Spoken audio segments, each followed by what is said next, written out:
감정은 생각으로 컨트롤이 안 돼. 몸의 문제. 그럼 우울증 같은 거에도 관련이 있겠네요. 그렇죠. 내가 계속 두려움이 올라오면 감정 조절은 무조건 자율신경의 변화를 줘야 이게 그렇게 두려운 상황이 아닌가 보다. 그렇게 짜증나는 상황이 아닌가 보다. 이게 돼요. 자, 정말 놓쳐서는 안 되는 책을 함께 읽어보는 하루 20분 독서 습관 시간입니다. 여러분의 삶을 변화시킬 좋은 책을 소개해드리는데요. 20분 책 한 권. 자, 오늘은 정말 화제의 베스트셀러고 내면 소통의 저자님이신 김주환 교수님을 모셔보겠습니다. 안녕하세요. 네, 안녕하세요. 반갑습니다. 자, 이 책 보니까요. 깜짝 놀랐어요. 두께에 어떻게 성경인 줄? 아니 770페이지 가까이 되죠. 어마어마하죠. 어떻게 이렇게 근데 두꺼운 책을 용감하게 내셨어요? 제가 용감한 게 아니라 출판사가 용감한 거죠. 이건 출판사도 그렇고 저도 인정했죠. 이 책이 많이 팔릴 리는 없다. 네. 그렇죠? 그리고 완전 학술서로 쓰인 거고 네. 그 참고문헌만 700 몇십 개가 주로 영어로 된 참고문헌이 달려 있고요. 그런 거죠. 이게 두껍다고 그러셨는데요. 네. 이게 굉장히 얇게 만든 겁니다. 오. 보통 책 종이에 네. 보다 훨씬 얇아요. 맞아요. 얇아요. 그래서 느낌이 무거울 거예요. 얇은 종이, 사전처럼. 네. 사전처럼 얇진 않지만 상당히 얇고 또 이게 좀 판형도 크고 맞아요. 예. 엄청난 글씨가 들어가 있어요. 양이 좀 많죠. 양이 엄청나죠. 이거를 이 안에 그러면은 교수님이 이 책을 쓰시기 위해서 내면 소통이라는 이 책을 쓰기 위해서 연구하신 분야는 굉장히 방대하겠어요. 그럼 어떤 분야가 다 망라되어 있을까요? 제일 핵심이 뇌과학이고요. 뇌과학을 중심으로. 네, 뇌과학을 중심으로 뭐 유전학, 생명과학 아니면 물리학, 네. 그다음에 커뮤니케이션학, 철학, 양자역학 들어가 있어요. 네, 양자역학. 제가 좋아하는 데이빗 봄 그 개념을 갖다가 이 내면 소통의 내면의 의미가 이거다. 세계관이 기계론적 세계관인데 그걸 좀 탈피해야 제대로 세계를 볼 수 있다. 그런 개념. 그럼 교수님이 여태까지 연구하고 관심사하는 모든 학문적 개념들이 내면 소통이라는 걸 이뤄내기 위해서 다 들리고 뽑아내고 이걸 다 하신 거예요? 예. 교수님은 그러면 이 내면 소통 책을 통해서 이제 지금부터 우리가 이제 본격적으로 내면 소통 얘기를 할 텐데 사람들이 내가 왜 내면 소통을 알아야 되지? 내면 소통이 과연 뭐지? 이거부터 이 책을 통해서 뭘 사람들이 이렇게 깨닫고 변화가 됐으면 좋겠어요. 딱 하나가요. 이걸 정확하게 알려드리고 싶은 거예요. 뇌과학 기반에서. 뭐냐면 우리는 다 보다 나은 나를 원해요. 네. 자기 개발이든 뭐든. 맞아요. 아니면 뭐 헬스장 가서 근육을 그렇죠. 더 나은 나를 더 원하죠. 강한, 더 행복한, 즉 나의 변화를 원해요. 네. 그럼 내가 나를 변화시킨다는 게 뭔지. 오케이. 그리고 원래 자기 동일자, A는 A를 변화 못 시켜요. 항상 옆에서 개입을 해줘야 A가 B로 변화가 돼요. 오케이. 그런데 그럴 필요가 없는 게 우리 안에는 A, B, C가 있는 거예요. 예를 들면 세 개가 있는 거예요. 이걸 활용해서. 그 다음에 그걸 정확하게 알아차리고 해서 오케이. 내가 나를 어떻게 변화시킬 수 있는가. 그게 핵심이에요. 네. 이게 있다는 것도 몰랐다가 이 책을 통해서 내가 셋이라는 걸 알고 거기 안에서 가능성을 발견하게 되면 인생의 큰 보물이네요. 이거 진짜. 예, 그래서 보물이지. 이걸 알아차린다는 거. 저는 정말 저기 대표님이 이 김미경의 마흔 수업 이게 무슨 책일까 궁금했는데 책을 안 보내주시더라고. 그래서 제가 샀어요. 네. 사서 이렇게 샀어요. 인터뷰하는데 그래서 이 마흔 수업 책을 사서 열심히 보셨어요? 보면은 네. 제가 보기엔 이거 하려면 마음 근력 훈련해야 되는데 이거 하면 너무 많은 거예요. 우리가 좀 많은 분들이 착각하는 게 이런 부분이 있어요. 그렇구나, 알았어. 네. 그럼 그렇게 해야지. 네. 이런 거거든요. 네네. 예를 들어 여기 뭐 여러 가지 이렇게 하고 저렇게 하고 이럴 땐 이렇게 하고 많아요. 맞아, 많아요. 가르치 많아요. 그렇게 해야지. 근데 그렇게 해야지라고 마음 먹었다고 안 되는 경우가 많아요. 예를 들어서요 말이죠. 이 테이블을 여기 있는 것보다 이쪽으로 이만큼 옮기면 여러 가지가 좋아. 그런 가르침이 있다고 해봐요. 그러면 맞아. 내가 왜 이 탭을 여기다 놓고 살았을까? 이쪽에 옮겨야지. 빨리 옮겨야겠어. 너 옮기려면 뭐가 필요해요? 이걸 들 힘이 필요한 거예요. 맞아. 들어서 일로. 의도만 갖고 맞아. 안 돼요. 그래서 많은 분들이 이걸 하려다가 마음 먹었다가 작심삼일. 이걸 옮기려면 그 옮기는 노하우 뭐 이렇게 해서 이렇게 해라. 그런 것도 필요하지만 그냥 닥치고 야 이거 옮기기 전에 자 아령 좀 갖고 와봐. 그래서 자 아령 아니 이걸 한 두어 달 하는 거죠. 네.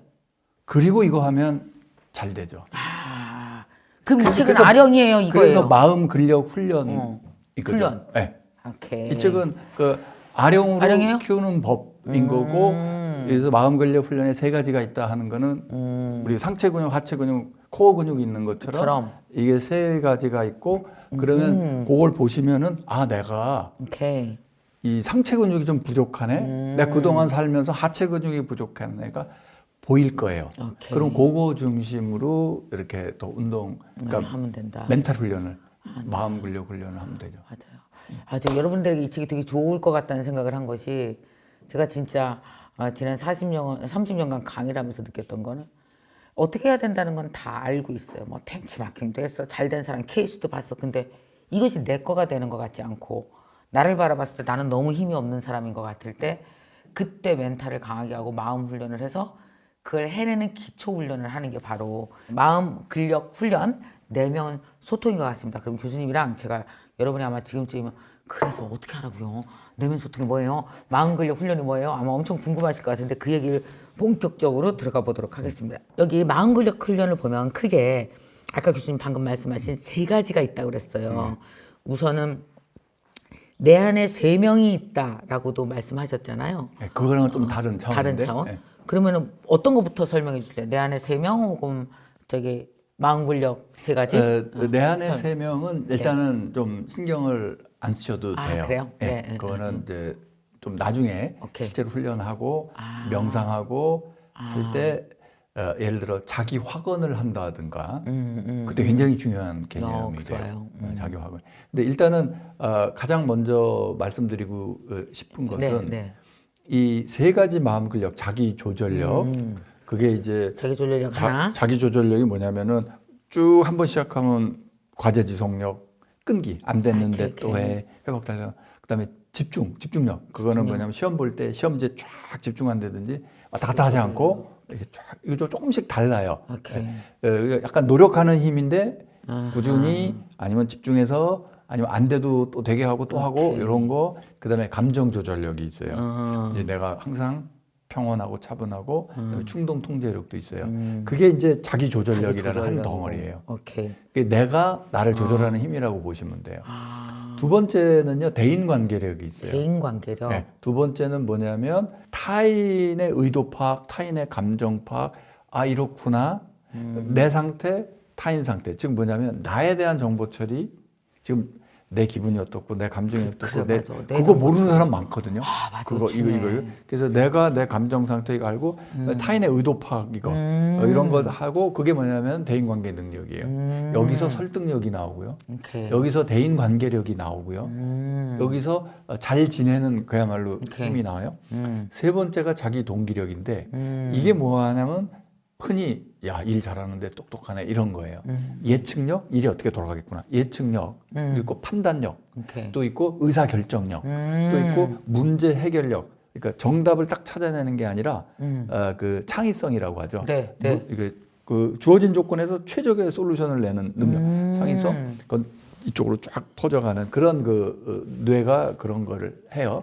그러면은 이걸 다 3가지가 다 좋아지면 어떻게 되냐면요. 상황에 따라 꾸준히 노력할 수 있고 자료도 모으고 쫙 할 수 있고 노력도 하면서 협업도 이뤄내고 다른 사람 설득도 하면서 주어진 상황을 잘 판단해 가지고 문제 해결도 하고 막 이런 사람이에요. 그런 아주 능력 있는 능력이 발휘가 되죠. 그런데 재미있는 게 요 3가지를 3종류의 역량을 발휘하는 거에 대한 뇌과학 연구는 많거든요. 그런데 공통적으로 요 가운데 앞부분에 내측 전전두 피질. 근데 얘가 왜 중요하냐면 뇌는 한 부위가 일하지 않아요. 얘 이런 데가 네트워크. 그래서 지금 말씀드린 자기조절력 그러면 얘 무슨 자기조절력의 뭐 끈기는 뭐 얘를 중심으로 이렇게 작동해요. 그럼 대인관계력은 희한하게도 또 얘를 MPF3를 중심으로 이 옆에 축두 옆쪽 막 이렇게 또 해야 돼요. 그다음에 문제결력 뭐 이런 창의성 이런 건 또 얘를 중심으로 이 두 정역까지 막 가요. 다시 말해서 이 모든 마음 근력에 여러 네트워크에 약방의 감초처럼 자꾸 끼는 애가 전전주피질이네. MPF3예요. 내추 전전주피질. 그래서 걔를 활성화시켜야겠다. 이게 어떻게 활성이 돼요? 그게 이 책을 보시면 자세하게 나와 있죠. 예. 약 먹어서 되는 건 아니에요? 에이, 약 먹어서 이 전전두피질을 억제할 수 있어요. 아주 특효약이 있어요. 내 머리가 너무 좋고 내가 뇌 기능이 너무 활발해. 내 뇌 기능이 난 너무 천재인가 봐. 나 좀 죽여야겠어. 그러면 이 전전두피질 기능 억제제가 있어요. 그걸 먹는 사람도 있습니까? 많아요. 그게 알코올이에요, 술. 아유, 진짜예요? 진짜 알코올은 전전두엽 기능 억제제예요. 탁 떨어뜨려요.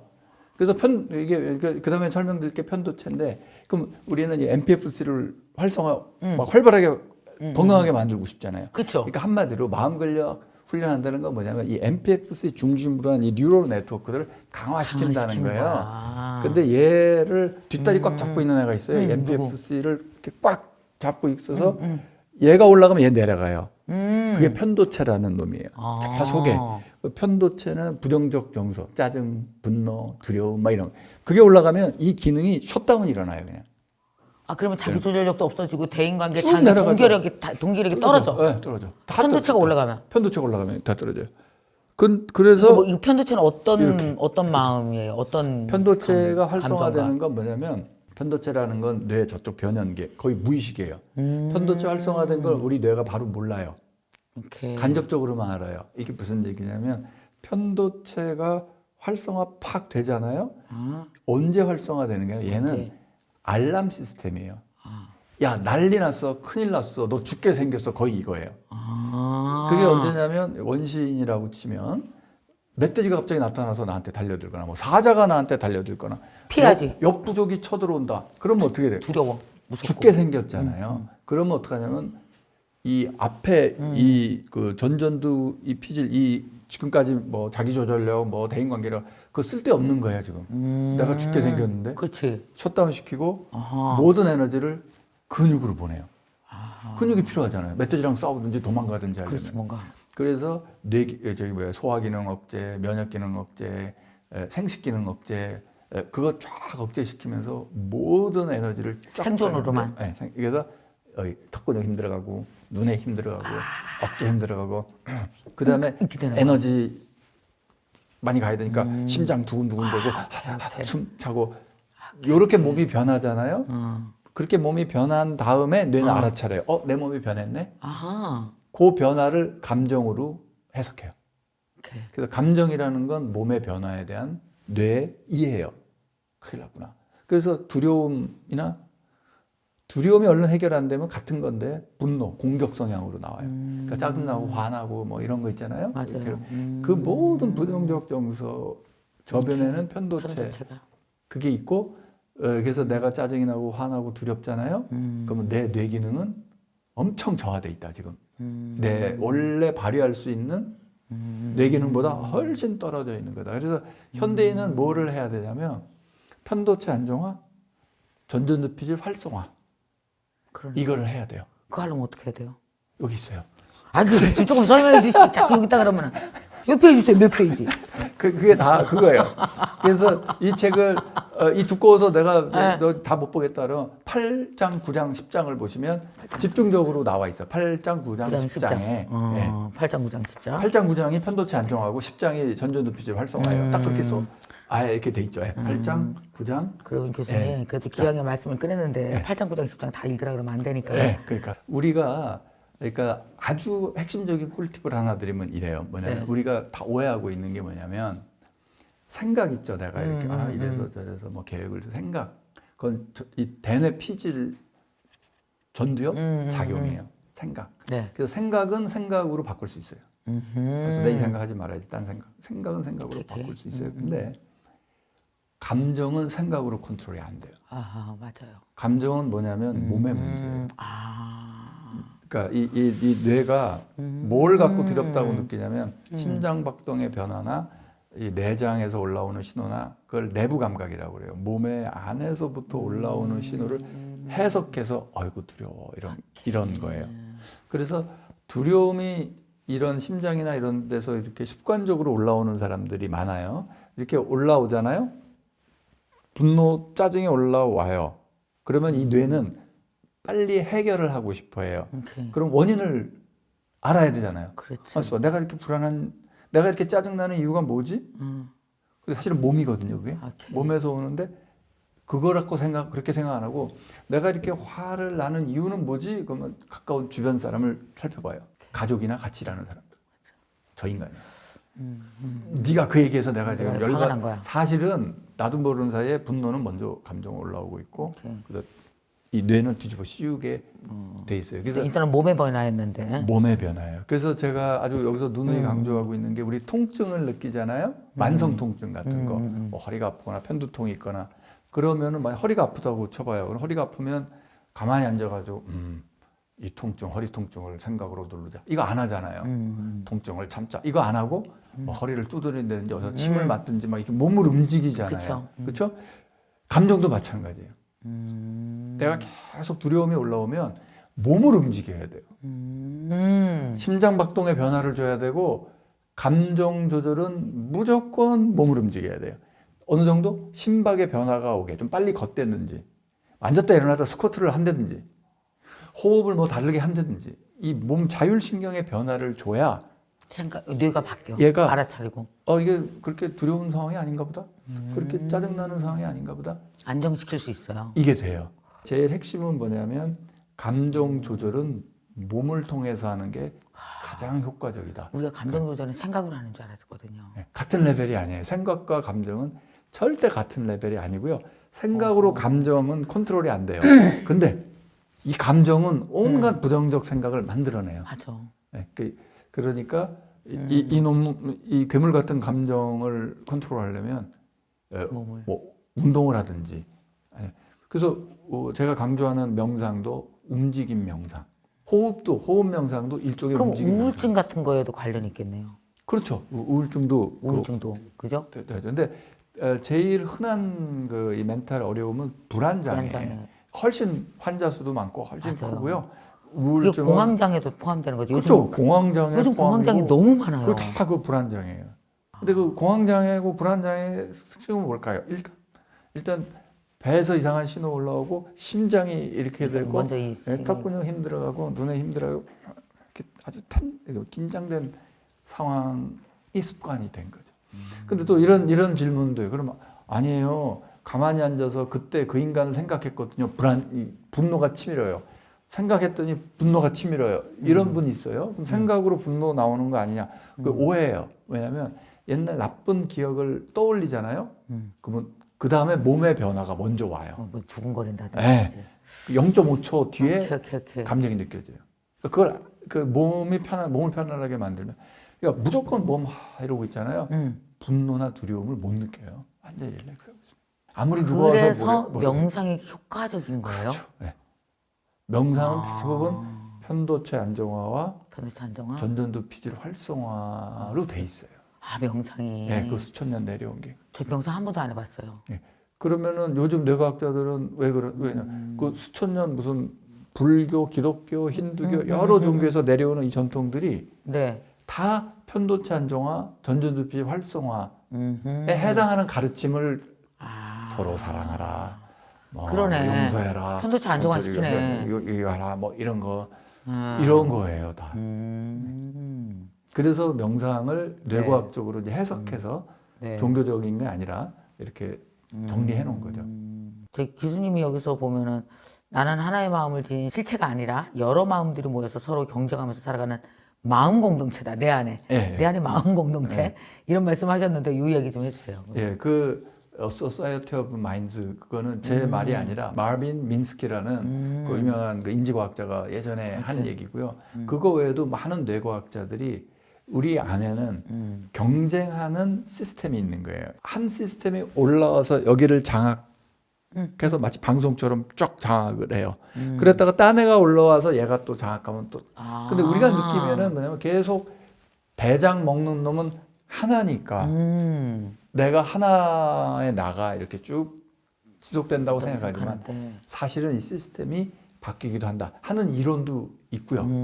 그 다음에 다니엘 카니만, 다니엘 캐니만 같은 네. 사람은 노벨 경제학상을 받은 사람인데 심리학자가 한마디로 노벨 경제학상을 받은 거예요. 다니엘 캐니만이 뭘 밝혔냐면 적어도 두 개다 셀프가. 기억하는 자아와 경험하는 자아. 오케이. experiencing self. 지금 현재 경험하고 네. 있는 자아와 그다음에 지나고 나서 기억하는 자아는 완전히 다르게 작동한다는 걸 여러 실험을 통해서 확실히 보인 거예요. 그 다음에 또 뭐 이 사람은 저런 자, 이런 자. 그러니까 오케이, 많은 오케이. 사람들, 철학자면 철학자, 뭐 심리학자면 뇌과학자, 많은 사람이 야 셀프가 하나가 아니야. 그 다음에 근데 가사니까 같은 사람은 좌우에 분리된 사람은 좌뇌에 스토리스를 의식하는 자아가 있고 우뇌에는 침묵하는 죄수처럼 또 다른 너의 셀프가 있음을 보였어요. 오케이. 무슨 얘기냐면 이제 정상인에게 연결돼 있는데 이 간질 환자들은 이걸 끊어버려요. 이 좌우뇌를 끊어버려 연결만. 그럼 얘랑 소통이 안 돼. 그런 사람한테 물어보는 거예요. 예를 들어 당신은 이제 미국이니까 민주당 공화당이 있다고 칩시다. 보수진보. 당신은 민주당이에요, 공화당이에요. 그러면 좌뇌는 민주당인데 우뇌는 공화당이래. 그래서 한 사람이 실제로 그 다음에 또 당신은 무신론자예요, 유신론자예요. 그러면. 하나님을 믿어야 합니다. 그럼 두 개 말해? 이쪽은 완전 무신론자고 이쪽은 독실한 신자예요. 네. 그러니까 우스갯소리로 제 우뇌는 뭐 천당 가는데 좌뇌는 지옥 가겠다. 그러니까 셀프가 하나가 아니에요. 우리 안에. 근데 연결이 안 돼서 떨어져. 아니. 연결은 됐지만 침묵하는 죄수로서의 another self, 또 다른 자아가 한쪽 편에 들어있는 거예요. 항상 얘만 나와서 얘기를 하고 있는 것 뿐이지. 영향 미치고. 그러니까 여러 가지 분류법이 있어요. 셀프가 하나가 아닌 이 사람은 이런 셀프로 분류. 저 사람은 하나. 근데 결론은 뭐냐면 한 덩어리는 아니에요. 오케이. 적어도 우리 의식적으로. 공동체네요. 네, 한 덩어리는 아니에요. 그럼 교수님이 여기서는 이렇게 기억자 말씀하시고 경험자 말씀하시고 또 하나가 배경자. 배경자. 배경자는 이게 뭐예요? 배경자는? 알아차리는 나예요. 그건 뭐죠? 그게 제일 어렵다. 배경자가. 그게 진짜 나라고 하는 거예요. 이 컵이 내 컵이에요. 네. 내 맘대로 할 수 있어요. 물도 먹고 그렇지. 이건 내 거야. 내 맘대로. 근데 얘가 내 일부예요. 다시 말해서 얘가 나예요? 아니죠. 이건 내가 아니죠. 내가 갖고 있는 거에 불과하죠. 오케이. 그렇죠? 그러면 이 옷은 나 아니에요. 내가 갖고 있는 거에 불과해요. 내가 입고 있는 거잖아. 네, 그렇죠. 근데 사람들은 이런 자켓을 입은 사람으로서로 저를 아이덴티파이 할 수 있어요. 그렇죠. 근데 실제로는 그건 그 사람들 생각이지 이건 내가 아니잖아. 이거 벗고 딴 거 입을 수도 입죠. 있잖아. 똑같은 게 제 직업. 저 연세대 교수예요. 이거랑 똑같아요. 맞아요. 한동안 입고 있는 거예요. 그건 맞아요. 진짜 내가 아니죠. 아니죠. 자, 그다음에 김주환이라는 제 이름. 이름 바꿀 수도 있고 좀 오래 입고 있는 옷 같은 거예요. 김주환도 내가 아니에요. 그런 어떤 소셜 뭐가 바뀌면 또 바뀔 수 있어. 다른 나라 가도 바뀌고. 아니 바꾸고 그렇죠. 다른 나라 가도 바뀌고 이름도 뭐 바꾸고. 그래요. 그러면은 진짜 내가 갖고 있는 거를 한번 재해 보는 거예요. 내 가족도 내가 갖고 있는 거고 내 이름도 내가 갖고 있지, 내 직업도 내가 갖고 있지, 내가 갖고 있는 것들. 내가 아닌 거잖아요. 우리는 그건. 갖고 있는 걸 되게 많이 그냥 나라고 퉁치고 살고 있구나. 그게 문제예요. 그거 바로 그 핵심이 그거예요. 그래서 스트레스 받는 거예요. 그래서 이게 떨어져 나가면 꼭 내가 떨어져 나가는 거 그치, 같지. 이 컵 깨지면 그냥 내 인생이 다 깨졌다고 깨진 것 생각하는 같아. 거예요. 예. 근데 난 멀쩡하지. 예를 들어, 컵만 깨진 거야. 컵만 깨진 거야. 회사에서 잘렸어. 그럼 그게 진짜 내 아이덴티티라고 생각하는 사람은 충격을 받죠. 내 인생이 끝났다고 생각하는 거죠. 그렇지. 아닌데. 분리돼서 생각하면. 만약에 이 옷을 이게 나라고 생각하는데 옷이 찢어졌어. 아니면 뭐가 묻었어. 그거 큰일 나는 거죠. 너무 괴로운 거죠. 좀 승질이 나야 되는데. 근데 좀 기분 좋지는 않겠지만 본질적인 나에는 아무런 아무 변화가 없다. 문제가 없다. 그러면은 나라는 건 뭐냐면 다 내가 가진 거지 진짜 나는 뭔데 하면은 이거예요. 이 컵을 볼 때 이게 내 컵이구나라고 알아차리는 인식 주체가 있어요. 있지. 그게 나예요. 오케이. 얘가 나가 아니라. 그래서 나는 이 옷을 입고 있어. 그 알아차리는 나 있잖아요. 나는 김주환이야. 내 이름이야 그거. 알아차리는 나 있잖아요. 얘는 변하지 않아요. 얘는 뒤에 이렇게 박혀 있어요. 걔는 묘사 불가능해요. 왜냐하면 인식 대상이 아니라 인식 주체니까. 오케이. 그게 백그라운드 셀프. 백그라운드 셀프. 백그라운드에 늘 있어요. 우리는 명백하게 알아요. 그 존재가 있다는 걸. 알죠. 근데 항상 지금 경험하고 있는 와, 이 음식 맛있네? 이 음식 맛있네라고 경험하는 셀프가 있는가 하면 지금 나는 음식을 맛있게 먹고 있다라고 알아차리는 애가 있는 거죠. 오케이. 그 다음에 이 경험하고 있는 거가 이제 쌓여. 그걸 이제 일화기억, 에피소딩 메모리라고 그래요. 나는 어제 누구랑 밥 먹었어. 나는 언제 김미경 대표랑 인터뷰했어. 뭐 이런 게 쌓여요. 스토리에. 그게 쌓인 게 경험자. 그게 기억자. 기억자. 경험자는 지금 하고 있는 거고 오케이. 이게 기억자예요. 기억자. 이게 에고예요. 오케이, 이거. 내가 어떤 사람인 줄 알아? 그게 에고예요. 오케이. 내가 어떻게 살아왔는데 이게 에고예요. 근데 이 에고 이거는 불행의 씨앗이고 진짜 내가 아니에요. 그래서 에고에 집착하면 그 아집, 기억자. 나의 아집을 갖는다. 아에 집착한다. 그 아는 이 에고예요. 기억자 세신 분들 많아요. 그 에고가 너무 센 사람들이 그게 다 내가 누군지 알아 할 때 그거 있잖아. 이거. 근데 사실은 진짜 셀프는 그 뒤에 백그라운드 셀프 그거를 알아차리려면 인식 주체로 돌아가야 되는데 어떻게 돌아가지? 돌아가는 법이 여기 또 있어요. 격관 명상이나 자, 이제 좀 마무리를 할까요? 제 책은 좀 사실 좀 얇았으면 엄청 행복했을 텐데 그렇지 못합니다. 이게 이 정도 두꺼운데요. 근데 얘기 듣다가 보니 두꺼울 만하다. 그렇게 오히려 더 알차게 교수님이 경험한 걸 정말 다 쏟아 넣으셨기 때문에 오히려 더 입담한 것 같은 느낌이 아니라 펼치면 끝까지 다 이해가 갈 수 있는 책이다. 이렇게 얘기할 수 있을 것 같아요. 자, 교수님 마지막으로 이 책을 이렇게 읽어라. 그러면은 좀 도움이 된다. 우리는 항상 행위 모드로 살아요. 이 현대인들은 네. doing, do 맞아요. 이거 했지. 그 내가 뭐 했지 뭐 해야지. 오케이. 그 스트레스 do 행위 모드인데 행위 모드가 잘 되려면 또는 내가 어떤 행위를 계획대로 내 마음대로 해내려면 바탕에 being 존재 모드가 단단해야 돼요. 그치. 일단 I am 존재해야 I do 할 수 있게 돼요. 맞아요. 그래서 이 존재하는 이 단단한 이게 이제 이걸 하기 위해서는 주의, 어텐션을 해야 되는 거고 오케이. 그래야 이제 행위에 대한 뭐 해야지 인텐션을 잘 발휘할 수 있게 된다. 그래서 마흔 수업을 읽고 굳게 뭘 하기로 하신 분들은 꼭 이거를 같이 봐야 이게 세트로? 세트로 봐야 이게 두 개가 세트가 되나? 그렇죠. 이게 아하. 그러니까 얘를 봐야 얘가 된다 이렇게 되는 거죠. 굉장히 정확히 엮여지는데요. 자, 20분 책 한 권 마무리할 시간입니다. 여러분 오늘 소개해드린 내면 소통에 대한 저의 한 줄 감상은요. 왜 안 됐지? 입니다. 그거에 대해서 답해주는 책이 바로 이 책이니까 꼭 읽어보시기 바랍니다.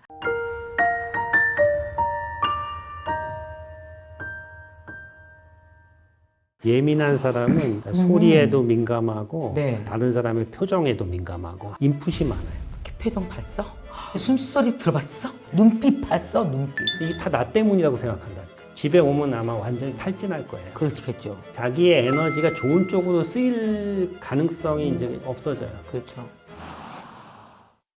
자, 놓쳐서는 안 되는 좋은 책을 함께 읽어보는 하루 20분 독서 습관, 20분 책 한 권 시간입니다. 오늘은 정말 20분만으로 용기를 얻을 수 있는 분들이 정말 많을 것 같아요. 저도 오랫동안 사회생활을 해보면서 저는 너무나 예민한 것 같아요. 이 얘기 정말 많이 듣거든요. 저도 물론 그럴 때 있고. 그래서 항상 예민하다는 말은 늘 손해보는 거고 예민하기 때문에 중요한 기회를 놓치고 예민하기 때문에 더 큰 걸 못 보고 뭐 이런 식으로 감정적으로 좀 네거티브한 감정이라고 해야 되나? 아니면 성품 인격이라고 해야 되나? 뭐 이것 때문에 되게 고민했을 텐데 예민함의 대가가 나오셨습니다. 교수님 안녕하세요. 예, 안녕하세요. 반갑습니다. 네, 예민한 자들의 다 추앙받는 감사합니다. 이거 실례되는 질문일 수도 있는데 교수님 예민하시죠? 근데 저는 이제 그렇게 예민한 편은 아니에요. 아니에요. 왜냐하면 제가 뭐 예민하고 좀 불안한 분들을 많이 보기 때문에 저는 조금 그렇게 되면 그 안 사람들에 되죠. 비하면 예, 그렇죠. 그러면 왜 예민함에 관심을 가지셨어요? 왜 정신과에서 이렇게 사람들을 많이 상담 치료를 하다 보면 문제가 많잖아요. 여러 유형의 문제가 있는데 하필 왜 예민함에 더 관심을 갖게 되신 거예요? 그게 이제 어떻게 된 거냐면은 환자들도 보지만 뭐 일반인들도 보고 또 성공한 분들도 많이 보는데 네네. 보통 자신의 문제에 대해서 잘 인정을 안 하는 경우가 많아요. 예를 맞아요. 들어서 뭐 우울증이 있다 그러면은 우울증이 있다 그래도 난 그게 아닌 것 같다. 그냥 나는 뭐 괜찮다. 그리고 뭐 치매인 경우도 자기 치매 아니라 그러고 보통 다 부인하는데 그 참 희한하게도 예민한 거에 대해서 이제 저희가 체크를 하고 예민한 거 같지 않으세요? 물으면 거의 다 동의를 해요. 그거 왜 그럴까요? 심리적으로 뭐가 예민함을 왜 받아들이고 싶어 하죠? 그게 신기하다. 왜냐하면 자신이 예민하다는 거는 다른 네. 것보다 조금 객관적으로 자기 인식하기가 좀 더 좋고요. 네. 그 예민함 때문에 고생을 해본 적들이 다 있으세요. 그러다 보니까 거기서부터 이야기를 나누면은 네. 훨씬 더 편하고 또 그것을 장점으로 활용한 경우도 있고 네. 또 그것 때문에 힘들어한 경우도 있고 아하. 그래서 얘기거리가 많죠. 아, 그렇군요. 이번 책은 그런 예민한 사람들을 위한 어떤 실전편이라고 볼 수 있잖아요. 이 매우 예민한 사람들을 위한 상담소인데, 그러면 그 예민한 사람들의 기준은 어떤 거예요? 어떤 네. 사람을 예민하다고 봐야 돼요? 예민한 사람은 그러니까 외부의 자극에 민감한 거죠. 그러니까 소리에도 민감하고 네. 대인관계에도 민감하고 네. 다른 사람의 표정에도 민감하고 그러니까 인풋이 많아요. 그러니까 같은 어떤 상황에 처해 있거나 사람하고 대화를 해도 네. 그 다음에 이제 거기에 좀 압도를 당해요. 아, 인풋이 많다. 인풋이 많으니까 보통 사람은 그냥 예민하니까. 넘어갈 건데 그 힘들어한다든지 에너지가 좀 고갈되죠. 제가 성공한 분들을 만나보면은 네. 예민한 게 디테일에 강한 쪽으로 많이 가요. 그러니까 자기 일을 할 때 그 디테일을 잘 챙기고 디테일을 잘 챙긴다는 게 뭐냐면 전체적으로 일의 완성도가 높아져요. 다른 사람은 생각하지 못한 것도 한 번 더 생각해보고 이런 게 있나 저런 게 있나 이렇게 확인해 보는 거죠. 그 예민함을 내적 동기로 써서 그렇죠. 전체 일의 수준을 높이는 거군요. 높이는 거죠. 그 예민함을 자기 평소의 삶에는 덜 써요. 오케이. 그러니까 평소의 일에는 디테일에 집착하지 않는 거죠. 자기 일에 할 때는 집착을 하고 요 온앤오프가 잘 돼야 돼요. 쪽집게인데 선생님? 진짜 신경 끄거든요. 안 써요. 예민함을 일에만 써요. 그것까지 신경을 쓰면은 이제 과부하가 걸려요. 그렇지. 예, 그리고 어떻게 되냐면은 평소 자기가 하는 생활에 그걸 신경을 쓰면은 그 사람의 그때의 표정, 말투, 기억 이런 것들이 자기를 압도하게 돼요. 그렇죠. 그러면은 연상작용이 일어나요. 아, 그 사람이 그때 했던 말과 그 전에 했던 말이 연결되고요. 그리고 다른 사람의 말이 연결돼가지고 머릿속에 뒤죽박죽이 되고 에너지가 이제 쫙 빠져나가죠. 그럼 그걸 제가 경험에 의해서 필요한 거 안 필요한 걸 내가 분리한 걸까요? 그러니까 제가 보면은 그 경험에 의한 경우가 많아요. 어떤 분야에서 되게 잘하시는 분들 보면은 예. 시행착오를 무지하게 겪고 그런 게 이제 이루어지는데 네. 그래도 그 디테일에 아주 강하신 분들이 네. 또 힘든 일을 겪으면 또 조금 힘들어지는 경우도 있습니다. 제가 이제 만나본 분들 중에 네. 조금 불안이 있거나 우울이 있거나 또 뭐 트라우마를 경험했거나 이런 분은 그게 잘 안 돼요. 온오프가 안 되는 거야. 온오프만 있으면 어떤 성품도 데리고 살 수 있단 말이에요, 그럼? 근데 이제 문제가 왜 온오프가 안 되면 문제가 되냐면은 이게 온오프가 안 되면은 작은 자극에도 계속 그게 생각나고 민감해지거든요. 그렇게 돼요. 그냥 예를 들어서 여기 그냥 딴 사람하고 얘기하는데도 자기 힘들었던 일이 그냥 들어오는 거예요. 그 사람 얼굴만 봐도 그 아이고. 회상이 되고. 그러니까 그런 분들은 집에만 있어요. 그러니까 밖에 안 나가는 대인관계 끊고. 힘드니까. 예. 근데 집에 있어도 생각은 그 생각. 아이고. 집에서 그냥 누워서 에너지가 고갈되는 거예요. 어머, 어떡해. 예. 그러니까 이제 좀 안타까운 건데 그래서 이제 제가 이번에 이제 책을 내게 된 이유도 그런 분들이 어떻게 자기 에너지를 잘 관리하고 예민성을 관리할 것인가. 오케이. 그 중에서 이제 중요한 것이 이제 안전 기지의 존재예요. 우리가 온앤오프를 잘 하려면 네. 내가 안심하고 편안하게 할 수 있는 존재를 경험해 보고 그 사람이 있는 게 되게 중요해요. 그러니까 예를 들어서 이런 겁니다. 아주 어린 애가 네. 한 뭐 한두 살짜리 애가요. 예. 엄마가 옆에 오면은 웃잖아요. 예. 엄마가 가면은 울고. 울고. 그쵸. 네. 근데 엄마가 오면은 자기 안전하다는 걸 알거든요. 그렇죠. 편안해하고. 요게 중요해요. 어릴 때부터. 그게 있으면은 자신감을 갖고 스스로를 조절하나요? 그러니까 그게 있으면은 네. 엄마가 멀리 있어도 안전하다는 걸 결국 알게 돼요. 오케이. 그러니까 내가 지금 불안하더라도 그 불안이 결국은 감소될 거라는 걸 알죠. 근데 그게 형성이 안 된 분들이 꽤 있습니다. 아, 이건 어렸을 때 그럼 그러니까 어렸을 줘야 때부터 되나? 조금 타고난 성향도 있고요. 저는 그러면 이제 여러분들 아마 되게 궁금하실 것 같은데 여러분 내 자신이 예민한 사람인지 아닌지 일단 먼저 좀 자가 진단을 해보고 가겠습니다. 지금 이 책에도 이게 들어있거든요. 몇 페이지에 들어있냐면 14페이지에 이 책의 14페이지에 자신이 매우 예민한 사람인지 아닌지 스스로 평가해 보세요. 문항이 되게 쉽습니다. 네, 아니오로만 대답하면 돼요. 제가 빠르게 한번 여러분들에게 쓱 읽어드리겠습니다. 저도 체크하면서 읽어볼게요. 배우자 또는 친구가 사소한 말에도 쉽게 화가 난다. 아니요. 사람들이 많은 곳에 가면 답답하다. 아니요. 층간소음에 민감하다. 아니요. 나는 애들이 아무리 뛰어도 아무 상관없어. 밤에 잠이 오지 않아? 다음날 힘든 경우가 많다. 아니요.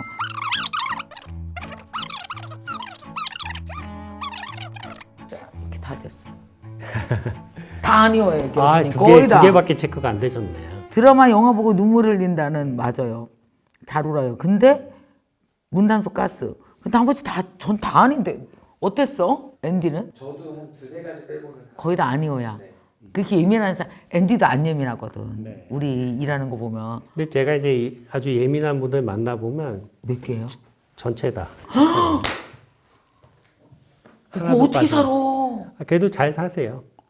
너무너무 예, 안타깝다. 잘 사는데 좀 힘들게 사시죠. 힘들지. 예, 힘든 게 이제 항상 걱정이 너무 많은 거죠.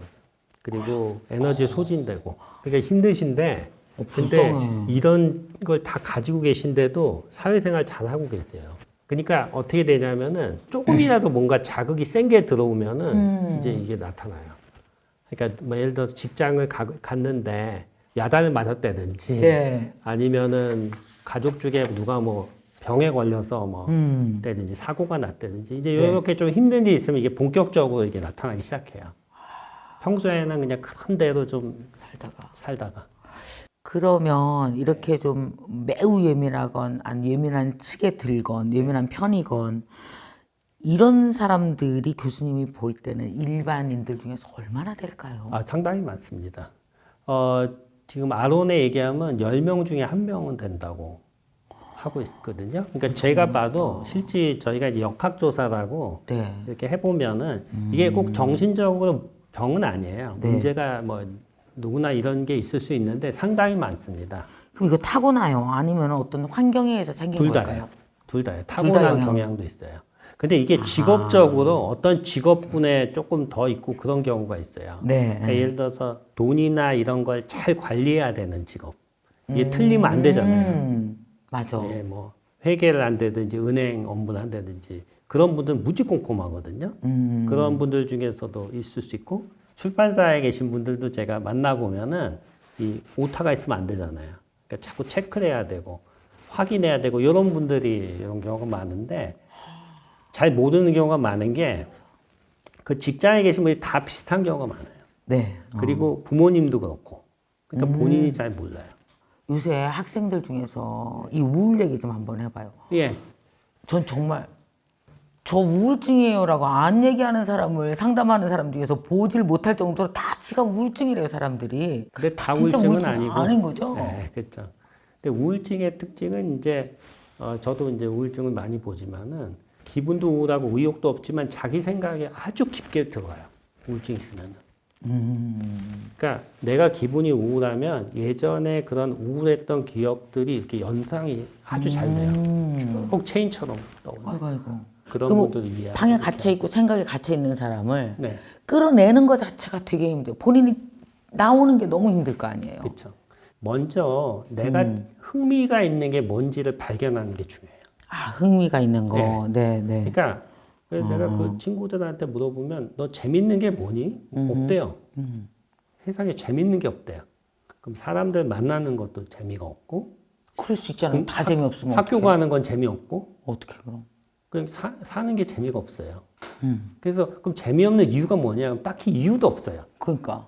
좀 방전된 것 같은 느낌이 들더라고요. 그래서 이게 이제 근데 재미있는 것을 만드는 것이 그게 경험에서 나오거든요. 그러니까 예를 들어서 친구들도 한번 만나서 처음에 조금 어색하더라도 만나서 같이 얘기도 해보고 밥도 먹고 또 같이 놀러도 가보면 또 거기서 재미가 있다는 거예요. 그래서 제가 그러면은 왜 재미가 없는지 흥미가 없는지 보자. 그 방에만 지금 갇혀 있는데 거기서 어떻게 흥미가 나올 것인가. 그래, 맞아. 같은 사람들도 만나보고 다양한 경험을 해보면은 거기서부터 재미가 생기는 것 같아요, 이 친구들이. 아주 작은 거라도 하나, 이게 새끼손가락이라도 하나 걸어야 빠져나오는구나.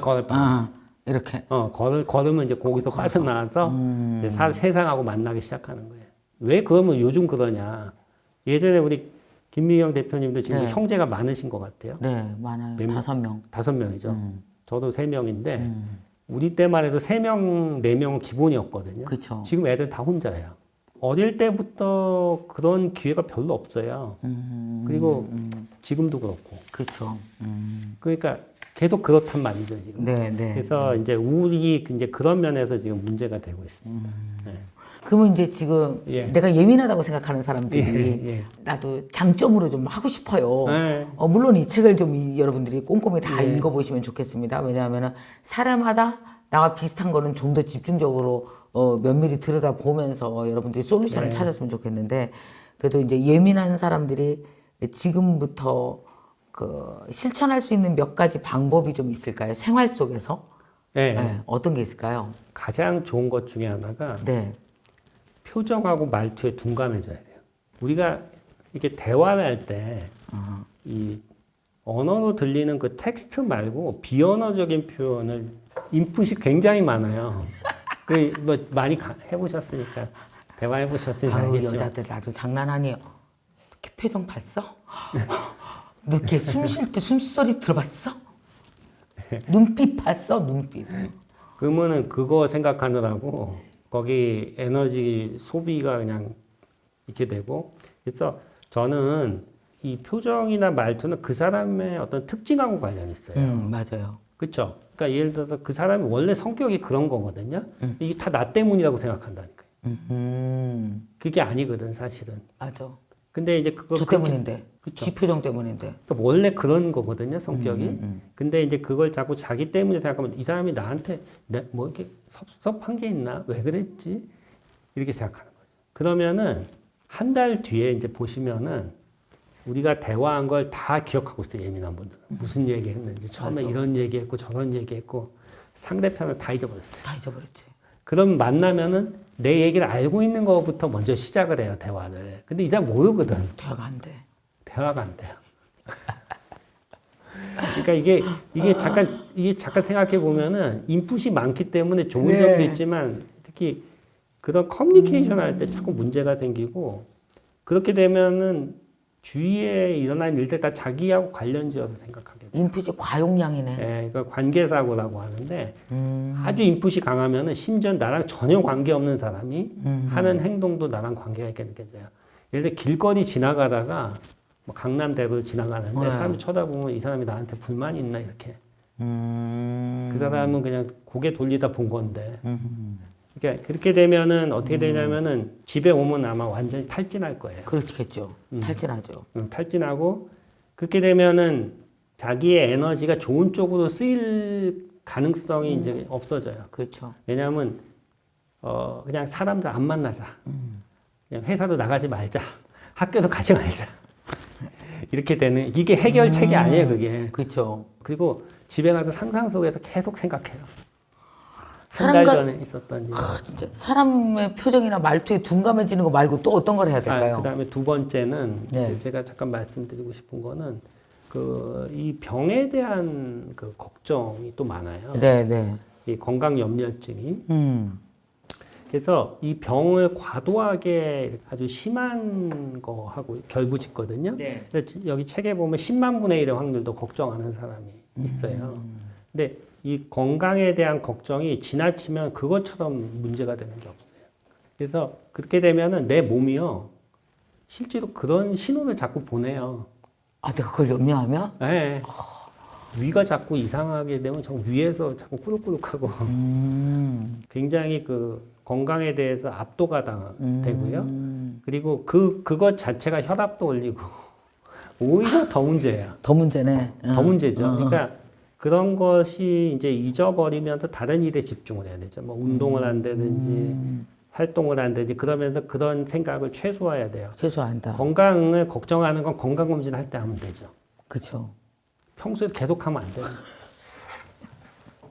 평소에 계속하면 안 돼. 평소에 아하. 내가 이제 제일 어떤 분들은 혈압을 10분 단위로 계속 체크해요, 집에서. 혈압이 올라갈까봐.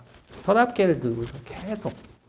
일상생활을 못 하겠네. 아니, 혈압 일상생활 재느라고. 못해, 혈압 재느라고. 그리고 어떡해. 혈압이 올라가면 너무 놀래가지고 예. 그냥 걱정을 하는 거예요, 또.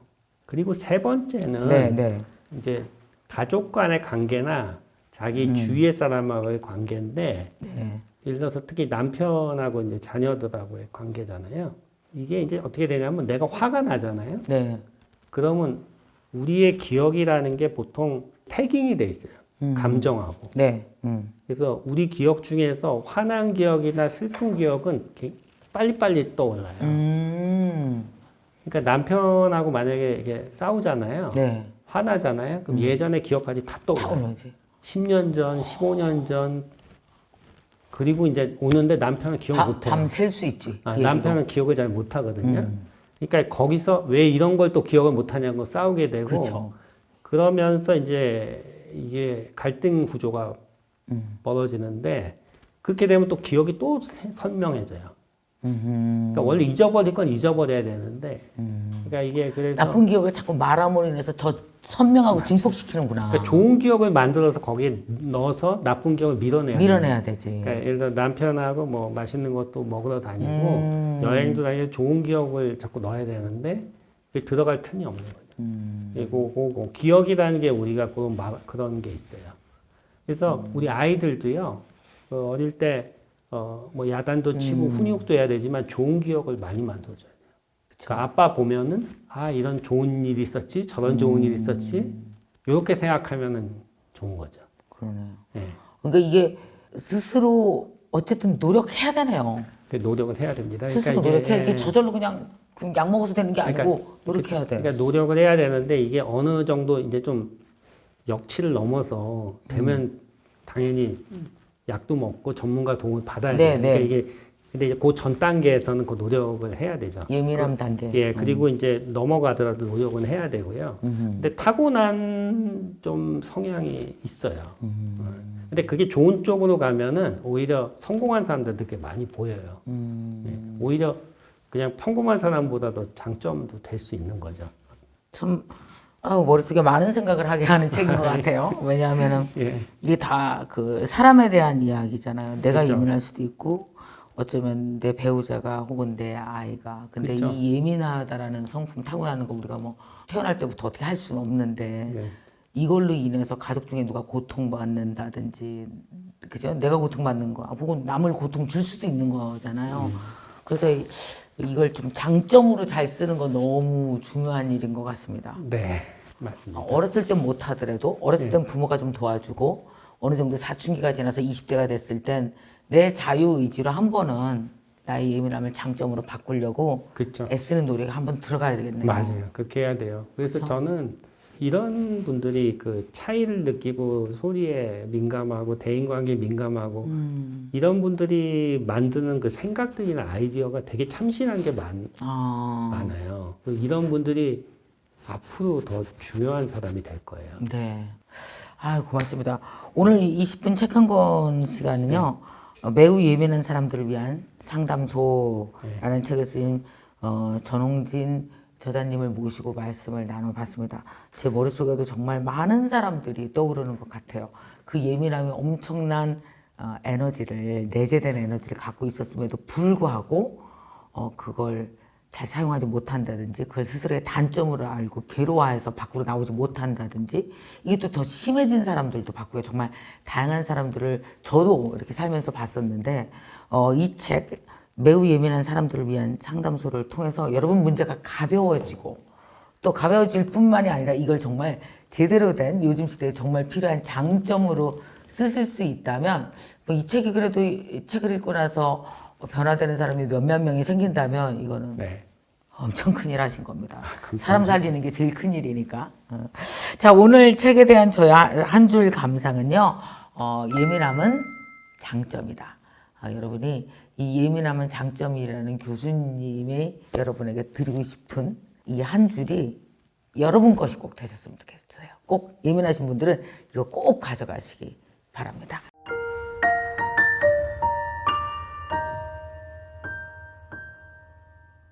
아침에 잘 못 일어나겠고 자고 일어나도 굉장히 피곤하고 그러면 무기력 증상의 초기거든요. 얘 평소와 달리 약간 좀 무뚝뚝해지네? 지각을 자꾸 하네? 더 지속이 되면 업무 퍼포먼스가 떨어지고 냉소적이 되는 번아웃으로 가거나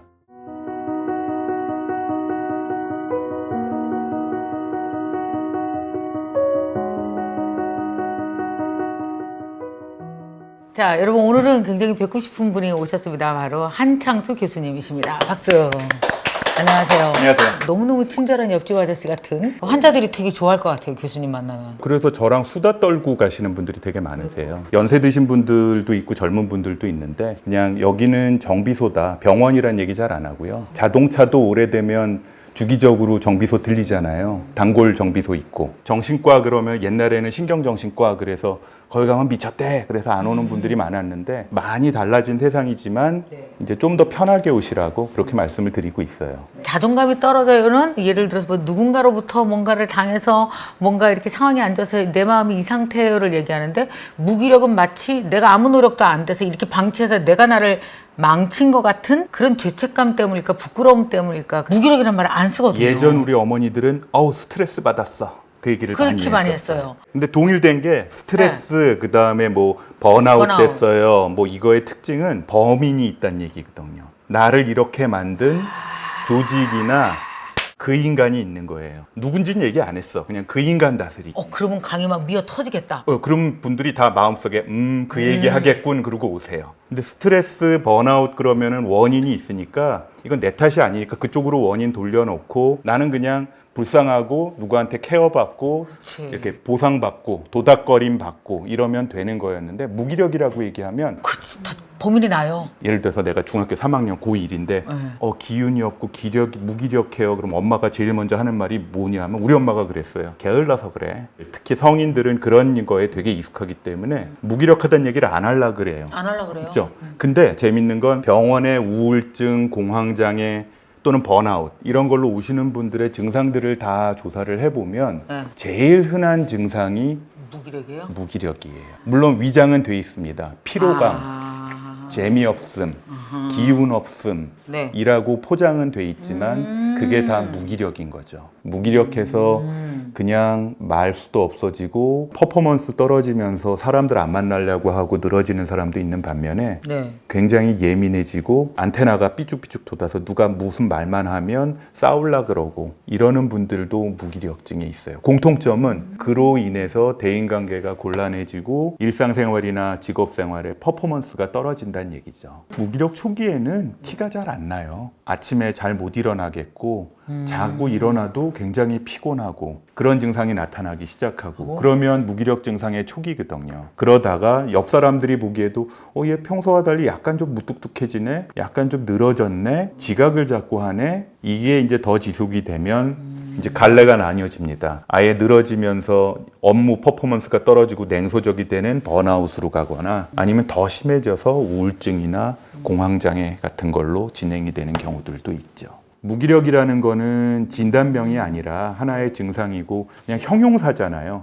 나 무기력하다. 아시겠지만 CEO분들은 세상에 모르는 게 없는 분들이 되게 많잖아요. 나 다 알아 분들이 많은데 그분들이 무기력의 반대말이 뭔가요? 라고 물어보시더라고요. 네. 무기력의 반대말이 뭔가요? 무기력의 반대말은 활력인가? CEO분들은 다 이렇게 얘기를 하시더라고요. 옆에 있는 사람들이 다 기운 바짝 내가지고 열심히 힘차게 일하기를 원하는데 사실은 무기력의 반대말은 활력이 아니라 그냥 평범하게 사는 게 반대말일 수도 있지 않나요? 하루하루 내가 정한 일을 큰 문제 없이 해내는 거. 그게 이제 삶의 베이직을 지켜가는 건데 조금 아까 활력이라고 얘기할 땐 그 의미보단 조금 더 했어. 저는 좀, 그죠. 저는 원래 한 30% 심합니다. 교수님 책에서 얘기했는데 하루에 12시간 일하는 사람들이 너무 과로로 일한다고 얘기했잖아요. 네. 한 12시간 일해 본 적이 없어요, 나는. 평소 얼마나 다 이래요. 뭐 물론 그걸 다 풀리 완전 일만 하지는 않지만 그쵸. 결국은 저는 일하고 삶하고 분리가 안 되는 삶을 30년을 살았거든요. 네. 12시간 정도가 일이 빡센 거죠. 8시간이 적절한 건 거죠. 이렇게 하루 종일 일하고 깨어있는 시간에 일만 하면서 그거 자체를 삶으로 즐기는 분들도 있어요.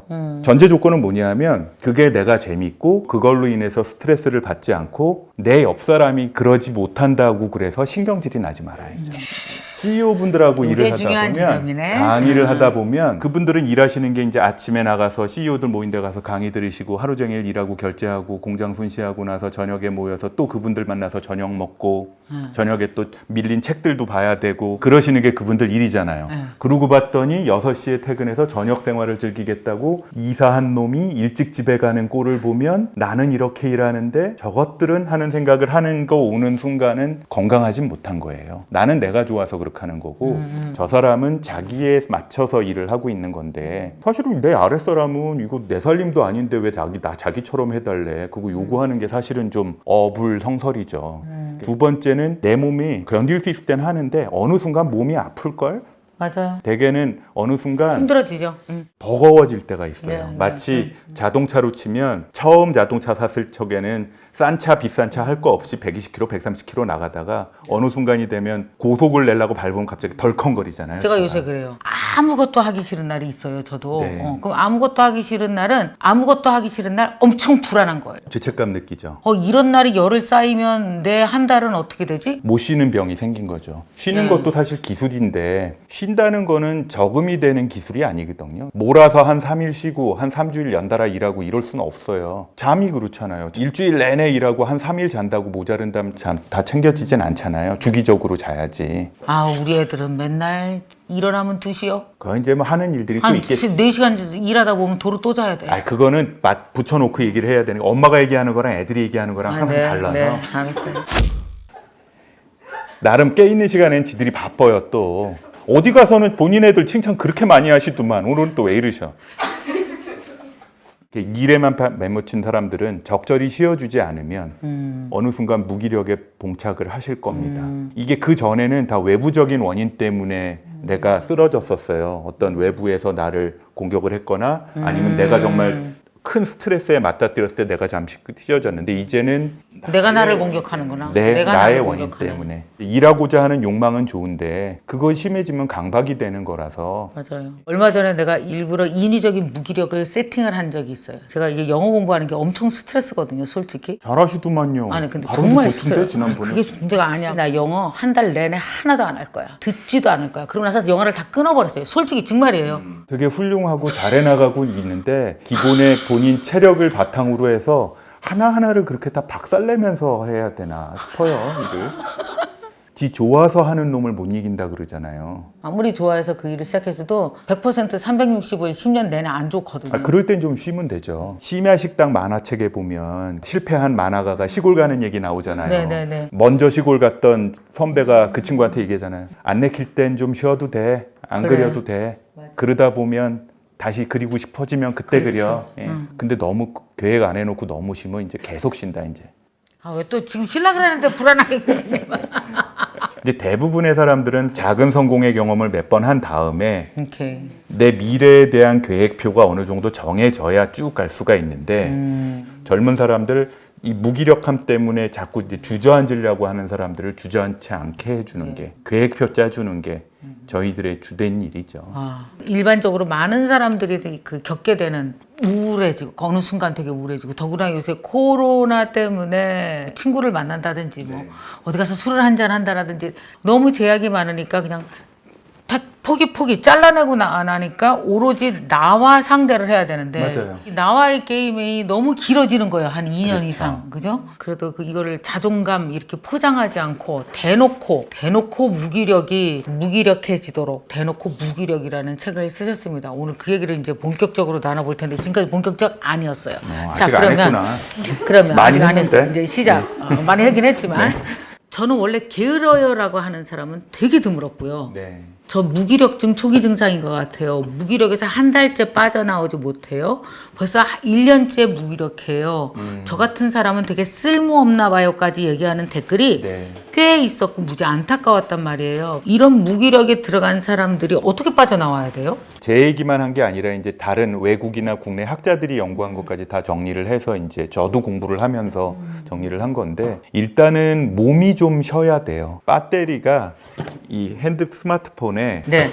한 3% 정도가 되기 전에는 휴대폰이 켜지지도 않잖아요. 맞아. 이게 무기력이 심해지면 완전 방전이 되면 자 충전 안 됐는데 3% 안 됐는데 빼고서 이거 다시 킬라 그러면 어떻게 죽어도 안 되죠. 다시 꺼지잖아요. 꺼지죠. 금방. 그러다 배터리 상하거든요. 맞아. 기초 체력을 충분하게 채우는 게 가장 먼저다. 기초 그러기 체력을 위해서 채워라. 몸을 일단 관리하고 어느 정도 충전이 되고 나면 본인이 하고자 했던 일들, 하고자 하는 일들을 계획을 해놓고 일을 시작하라라고 얘기를 합니다. 계획을 기본적으로는 좀 잘게 쪼개서 네. 10년 후에 성공할 생각하지 말고 오늘 성공할 만큼의 일만 오늘 하루씩 하라라는 얘기들을 제가 좀 해놨고요. 네. 무기력이 어느 정도 에너지가 차인 다음부터는 일을 시작을 해요. 근데 일을 원래 하던 걸 그대로 다시 다 하라는 얘기가 아니라 처음에는 기본 루틴만 하라는 얘기예요. 루틴. 예를 들어 회사 다니는 사람들 같으면 아침에 출근해서 앉아가지고 기본 결제할 일 결제하고 프로젝트들 돌아가는 거 기본적으로 체크할 거 하고 즉 그것만 하고 나면 나가라 소리는 안 하는 정도의 일들이 있잖아요. 네. 이게 루틴인 거고 학생들 같으면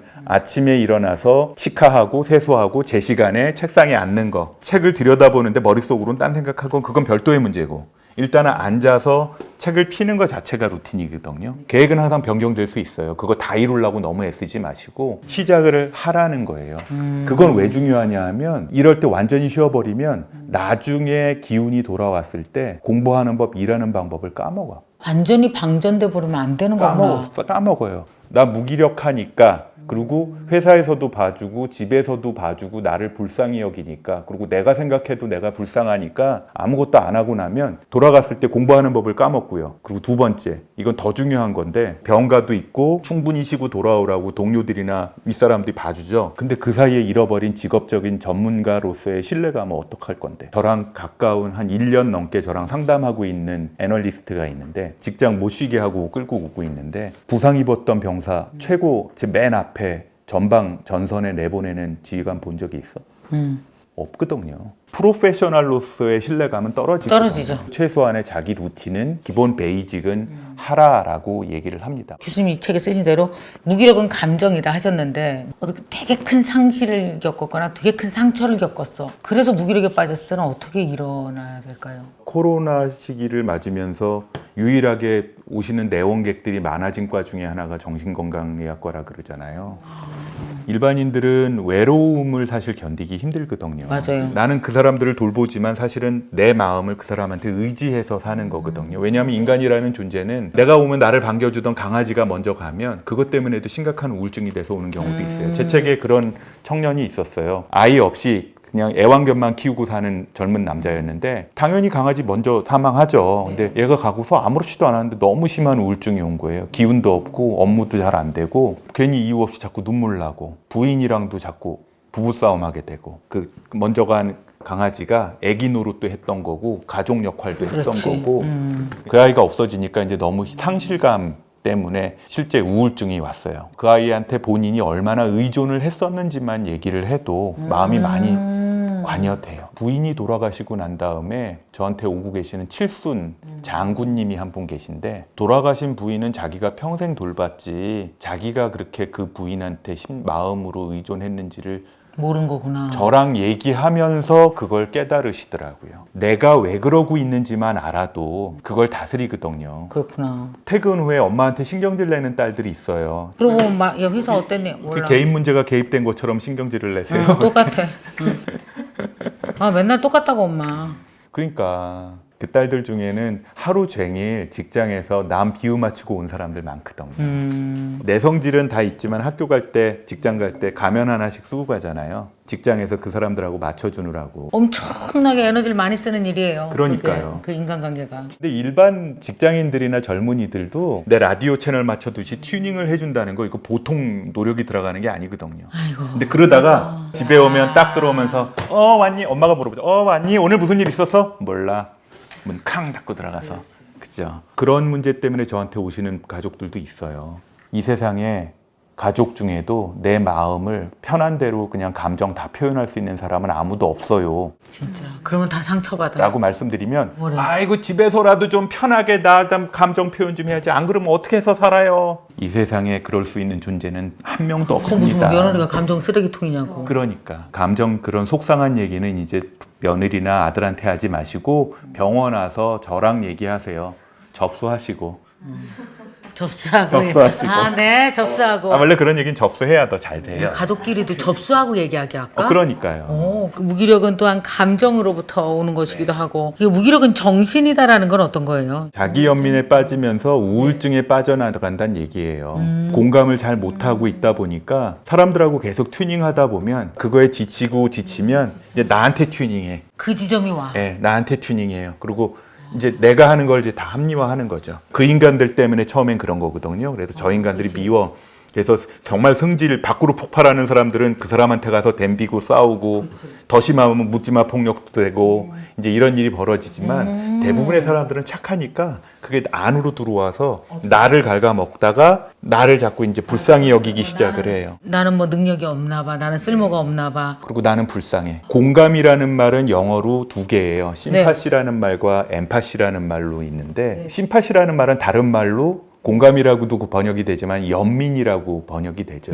동정이라는 말로도 되고. 이 말은 예수님처럼 옷 다 벗어주는 공감인데, 거기에는 뭐가 전제 조건이 들어가냐 하면요, 그 사람에 대한 존중은 빠져 있어요. 우리나라 옛날 말대로 시주해주고 적선해주면서 오히려 내 자존심이 조금 올라가는 거지, 이 사람의 자존감을 올려주는 존중이 빠져 있구나. 존중이 빠져 있어요. 그냥 내가 하고 싶을 때 내가 주고 싶은 거 주고 끝내는 거예요. 아이 대신 숙제해주고, 자기 자신을 연민을 가지게 되면 무슨 일이 벌어지냐 하면, 나는 일 안 해도 돼요. 다 합리화시키는 무기력. 되게 위험하다. 나는 이제 책임이 없어. 이제 누가 나 동정해주고, 이 사람들은 나 도와줘야 돼. 그러니까 무기력이 뻔뻔해지기 시작한다니까? 그죠? 그 되게 가족끼리 폭력인 거 아세요? 맞아요. 어쩔 건데 난 일 안 해. 나 원래 이렇잖아. 나 원래 우울해. 당신 때문이고 뭐 이러면서 맞아요. 자기네 무기력을 합리화하고 뻔뻔해지기 시작하면 그 집안의 왕정 폭력이에요. 상대방과 가족과 사회에 어마어마한 큰 그래서 문제가 생기네요. 그 쉬는 게 중요하다는 얘기 아까 했잖아요. 가장 중요한 게 쉬는 거에 타임 리미트를 설정하라. 언제까지. 그러니까 예를 들어 배터리 10%, 배터리 20%까지, 아니면 쉬는 시간으로 설정할 수도 있고. 나도 결정해야 되겠다. 두 번째는 내가 원래 하던 일이랑은 다른 걸 하면서 좀 쉬어야 돼요. 하루 종일 컴퓨터로 타이핑하던 사람이 집에 가서 쉬면 뭐 하는지 아세요? 소파에 누워서 이거 들고 누워. 무기력에 빠졌다 할지라도 어쨌든 빠지지 않으려면 쉬는 것에도 요령이 있는 거네요. 세 번째 요령이, 세 번째 요령. 요령이라기보다 원칙이죠. 원칙? 내가 쉰다고 주변 사람들한테 피해 주지 말라는 거예요. 타인의 희생을 담보로 한 본인의 쉼을 가지지 마라. 일주일 동안 너무 일하느라 고생했고, 어제도 회식하느라고 너무 힘들었어. 오늘은 금요일 저녁이니까 나 당분간 쉴게. 문 탕 닫고 안방이든 자기 방이든 딱 들어가서 바로 핸드폰 들고 핸드폰 게임 시작하는 아빠들. 그럼 문을 드릴로 열어야지. 세상 부인들이 다 집안에 김미경은 드릴 아니거든. 딱 열고 들어가, 문 확 열고 여기 딱 이렇게 문짝 딱 띄워갖고 옆에 딱 세워놔. 공정하지 않은 사람이 어떻게 평생 파트너가 될 수 있어요? 공정의 이슈를 깨는 사람이. 이건 존중이거든요. 아이들도 젊은이들도 적당한 데서 타협을 하게 만들어주는 게 마음의 상담이기도 하고 그런 거니까요. 무기력하다 그래서 병원 다 안 오거든요. 맞아요. 심한 우울증에 빠진 분들 중에서도 진짜? 병원에 오시는 분들은 30%가 안 돼요. 아, 그래. 이 책 보고 본인 혼자 생각하고 MKTV 보시고 강의 듣는 것만으로도 본인의 무기력을 해결할 단초를 얻으실 수 있는 분들이 80%는 된다고 생각하니까 아우, 그러면 교수님 이 책이 큰일하는 거네. 병원에 안 오시는 분들. 네, 접수 안 하고도 그 그렇죠. 무기력을 접수. 이겨낼 수 있는 방법입니다. 여러분 접수하지 말고 이 책을 접수하시기 바랍니다. 이렇게 되는 거네.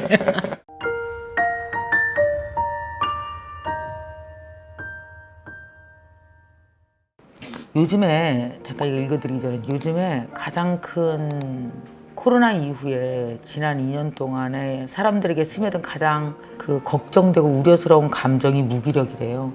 이 무기력이 되게 중요한 사회적으로 문제적인 키워드가 됐어요. 왜냐하면 코로나 2년 동안 왜 내 뜻대로 안 되는 걸 너무 경험해 봤잖아요. 여행 못 가, 같이 모이지 마, 사람들끼리 만나지 마, 그리고 뭐 중요한 약속이 있는데 갑자기 코로나야. 그러면 다 깨져. 막 이런 식으로 왜 뭐랄까 불가항력적인 상황에 사람들이 너무 자주 놓이다 보니까 뭐 내 뜻 내가 결심한다고 되는 것도 아니고 계획한다고 되는 것도 아니야. 열심히 살면 뭐해? 뭐 여기까지 가는 바람에 무기력과 우울증이 되게 많다는 얘기입니다. 제가 오늘 그 얘기를 하는 이유는 그런 댓글, 그런 글들이 너무 많아서 말씀드리는 거거든요. 지금 레이나 37님도 이렇게 말씀해 주셨네요. 사실 제가 바로 무기력해서 글을 못 쓰고 있었습니다. 배워야 할 것들, 해야 할 일이 너무 많아서 열심히 따라해도 모자를 파네. 몸 따로 마음 따로. 그중에 열심히 잘 따라하는 사람들을 보면 자극을 받아야 하는데 역으로 저 사람들은 저렇게 잘하는데 나는 왜 이래, 이렇게 더 좌절을 느끼네요. 생애 처음으로 신청까지 한 자격시험을 코앞에 두고 준비도 하기 싫고 코로나와 같이 찾아온 생활 기반들의 변화와 갱년기. 코로나는 끝나가는데 자꾸만 무기력해집니다. 무기력을 해결하려면 기력 있는 일을 만나거나 해내야 되고요. 돈이 없어서 생긴 슬픔은 돈을 벌어야 끝나고요. 진짜예요. 돈을 없으면 계속 슬퍼요. 친구가 자격시험에 합격했어. 얄밉기도 하고 나만 무기력하고 뒤처진 것 같아. 그러면 내가 죽으라고 해서 그 자격시험을 합격을 해야 나에 대한 확신이 생겨요. 나만 그런 게 아니에요. 나 끊임없이 모든 사람들이 비교, 무기력, 우울감 이것과 싸워요. 저도 마찬가지예요. 저도 그럴 때 되게 많아요. 근데 문제는 이걸 내가 해결하고 넘어가느냐 계속 쌓아놔서 무기력 덩어리가 100개야. 처리하지 못한 게 100개야. 시험 못 붙었어. 약속 못 나갔어. 그 다음에 뭐 아르바이트 하려고 그러다가 간뒀어. 누구한테 뭐 미안해 사랑해 이렇게 좀 인간관계도 풀려고 그러다가 다 덮어뒀어. 그래서 세상에 내가 살면서 한 40년간 덮어둔 문제가 있다만큼이야. 그럼 어떤지 아세요? 그게 어디 가요? 아니요. 그게 내 터전이 되고 내가 그 위에서 사는 거예요. 그러니까 어때? 작은 일에 더 빨리 무기력해져. 작은 우울에 훨씬 더 영향받아. 이렇게 되는 거죠. 근데 만약에 이걸 내가 그때그때 처리했으면 내가 뛸 수 있죠. 땅이 물컹거리질 않고 단단하다고요.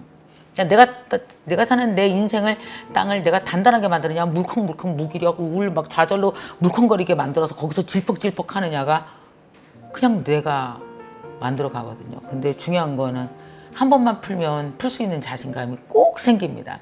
인생을 푸는 열쇠는 하나의 문으로 따면 그게 열리기 시작하거든요. 레이나님 방법이 없습니다. 혹시 무슨 내보기에는 혹시 뭐 이렇게 무기력해도 살 수 있는 방법이 있나? 그리고 그거 물어보려고 지금 여기다 쓴 거죠. 따끔하게 얘기해 드릴게요. 없어.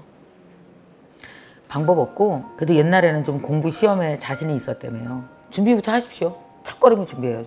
중요해요. 준비하다 보면 더 잘하고 싶은 욕심이 생길 거예요. 그래서 또 조금 잘하고 싶고 더 잘하고 싶고 더 잘하고 싶고 그래서 자격시험을 딱 따고 나면 언제 그랬냐시피 내 이 지금 저한테 쓴 댓글을 빨리 와서 어딨어 어디 그러고 나서 홀랑 지울 거라 아마. 이 무기력은 충분히 해결할 수 있는 무기력으로 보입니다. 지금 말씀하신 걸 해내면 무기력이 해결될 것 같아요.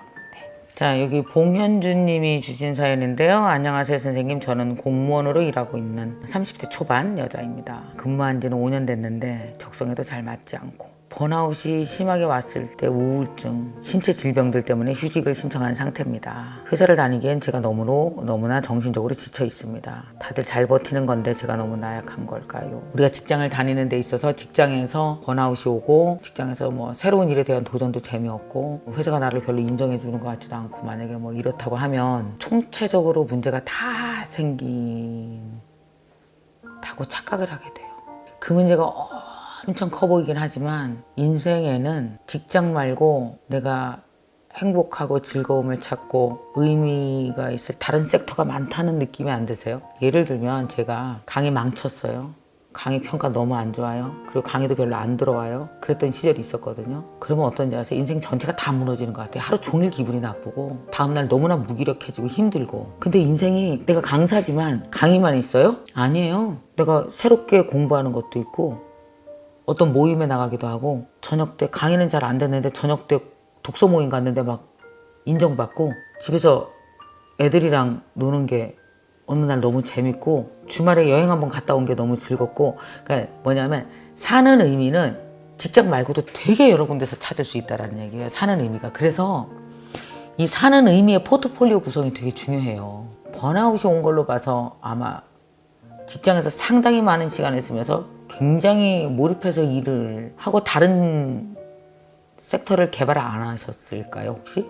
회사에서는 되게 안 좋았는데 내가 뭐 살사 댄스 모임 갔는데 내가 한 3년에서 되게 잘 가르치는데 우리 팀원들이 너무 잘해서 좋았어. 아니면 주말에 교회 나갔는데 교회 봉사활동에서 되게 칭찬받았어. 이런 거요. 그러니까 인생에 그 나를 의미 있고 가치 있게 만드는 포트폴리오가 한 5개가 있어서 얘가 찌그러지면 얘한테 위로받고 얘가 힘들어지면 얘가 조금 나를 이렇게 세우고 이게 이렇게 리듬이 작용을 해야 되거든요. 그걸 추천드리고 싶어요. 그래서 오직 지금 공무원으로 직장 생활하는 게 다가 아니다. 다른 곳에서 어떤 삶의 의미 있는 포트폴리오를 조금 있으면 훨씬 더 위로받지 않을까. 그래서 그런 위로 시스템이 있어야 이 회사를 오래 다닌다고요. 이게 다면 얘가 아니면 다 끝나잖아요. 근데 뭐 회사에서 막 기분 나쁘고 뭐 인정도 못 받고 화나는 것 같은데 뭐 다른 거 즐거워. 그래서 계속 다니고 뭐 그러다 보면은 또 뭐 한 1년 더 다니게 되고 또 1년 다니다 보면 또 회사에서 또 인정받는 일이 생기고 또 뭐 변화가 와. 그 좋고 이렇게 돼서 그러니까 뭐냐면 내 직업에도 내가 기회를 줘야 직업이 커요. 병가를 내시건 휴직을 신청을 하건 해서 얼마간 쉬시면서 조금 더 그 내 인생의 포트폴리오를 짜놓으세요. 무조건 쉬었다가 다시 나가면 좋아지지 않거든요. 똑같은 일이 반복될 수 있으므로 포트폴리오를 좀 짜서 즐겁고 의미 있는 걸 좀 짜놓고 이렇게 돌려가면서 살아라. 돌면서 살아라. 한 군데서만 집중하지 말고 돌면서 살아라. 하나만 너무 집중하면 사람이 절대 현명해지지 않아요. 자, 또 이로울 언니님이 보내주셨는데요. 저는 49세인데 제가 갈 길을 잃은 느낌입니다. 여행업을 20년 이상 해왔고 코로나 시대에는 조그마한 카페를 오픈해서 일하고 있습니다. 성공을 위해 달려가는 사람은 아니지만 현재의 최선을 다하고자 하는 사람입니다. 그런데 게으름이 문제예요. 다들 이거랑 싸우고 있군요. 게으름이랑. 게으름을 극복하기가 참 어렵네요. 너무나 오랫동안 장착된 이 게으름을 어찌할까. 514 챌린지로 오시면 되겠습니다. 처방.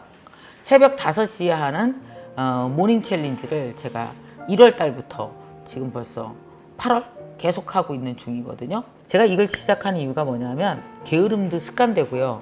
부지런함도 습관됩니다. 왜? 한번 누워있기 시작하면 계속 눕게 되잖아요. 한번 왜 어쩌다가 아침 10시에 일어나기 시작하면 다음날 이상하게 자꾸 10시에 일어나죠. 근데 한 번 일찍 일어나기 시작하면 또 일찍 일어나기 시작합니다. 내가 나의 스승이 돼야 돼요. 게으름한테 계속 지면 내가 나를 가르치는 걸 포기하는 거거든요. 만약에 내가 조금만 더 부지런하면 될 것 같아. 하루가 24시간인데 내가 하루를 마치 너무 짧게 써. 너무 게으르면요 시간이 줄어들잖아요. 원래 아시죠? 그 시간이 고무줄인 거. 부지런하면 시간이 이렇게 늘어났다가 게으르면 시간이 요만해져. 아침에 일어나서 더 자자. 그리고 일어나면은 11시, 점심 먹고 이렇게 구르다 보면 3시, 친구 만나면 집에 들어오면 12시. 하루가 3시간이죠. 이렇게 하루가 3시간 되기도 하고 어떤 사람은 하루가 막 48시간 써요. 그래서 이게 뭐냐면 내가 나를 가르치는 사람이 돼야 되거든요. 그래서 게으름 습관이냐 부지런한 습관이냐는 습관을 자꾸만 가르치는 게 중요하거든요. 그래서 514 챌린지 오십시오. 환영합니다. 새벽에 일찍 일어나는 사람이 몇 명인지 아세요?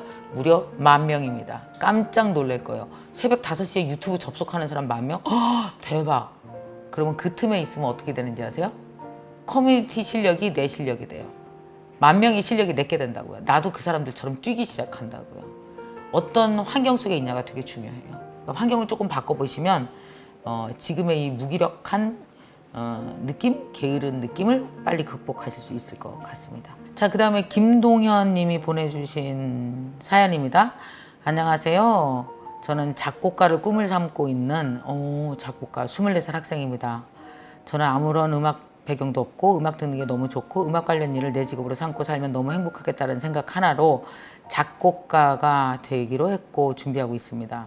아직은 상황이 여유롭지 않아서 작곡 학원을 다닐 계획만 하고 집에서 그냥 독학으로 피아노 연습과 가사 쓰는 연습 등을 하고 있는데 정말 너무너무 하고 싶은 일이고 정말 유일하게 관심 있는 분야라서 열심히 할 줄 알았던 제가 어느샌가 연습을 미루고 노력도 덜하는 모습을 보면서 정말 제 자신이 한심하게 느껴지더라고요. 꿈을 향해 달려가는데 남들보다 시작이 늦어서 더 열심히 해도 모자랄 판에 자꾸 느슨해지고 자꾸 풀려지는 저의 모습이 너무 걱정입니다. 본인이 너무 잘하네. 지가 자기를 막 야단치고 야 네가 작곡가가 꿈이라며. 이거 하면 너무 행복하고 이거 하면은 네 꿈이라면서 너 왜 이렇게 너 왜 이렇게 연습 안 해? 자기가 자기를 막 때리고 있다가 이 내가 때리는 이 행위를 저한테 고백을 하신 거군요. 김동현 화이팅 이렇게 얘기할 수밖에 없겠는데요. 잘했어요. 근데 우리 동현님에게 제가 꼭 드리고 싶은 말씀은 이게 정상이에요. 제 얘기를 하면 내가 영어로 강의하는 게 내 꿈이거든요. 내가 영어 공부 얼마나 싫어하는지 알아요? 막 아침에 막 영어 째려보고 이제 저녁 때도 막 넷플릭스 켜놓고 나서 영어를 들을까 한국말 드라마를 볼까 그러다 결국 한국 드라마 우영우가 더 좋아. 내가 왜 영어를 봐야 돼? 내가 왜 모던 패밀리를 봐야 돼? 막 참 뭐냐면 이게 모든 사람이 겪는 건데요. 내가 정하고 내 입으로 내가 꿈을 꾸고 내 입으로 내 꿈을 말하고 내 머리로 내가 꿈을 꾸고 내 몸으로 그 꿈을 이뤄내면 그걸 뭐라고 부르게요? 시작! 기적이라 그래요. 세상의 기적은 내가 말하고 내가 이루면 그게 기적이에요. 그게 그만큼 힘든다는 얘기예요. 꼭 말씀드리고 싶은 게 이겁니다. 세상에 성공하는 거 있잖아요. 그거 엄청 어려운 거 같죠? 근데 한편 엄청 쉽다? 왜냐? 하루에 3시간씩 피아노 연습하는 사람 거의 없거든요. 그 방법은 엄청 쉬워요, 사실 어찌 보면. 근데 이게 기적이라니까요. 기적에 가까워요. 못한다니까요. 그래서 이렇게 세상 사람 둘러보세요. 그 막 경쟁이 치열한 것 같죠? 아니요.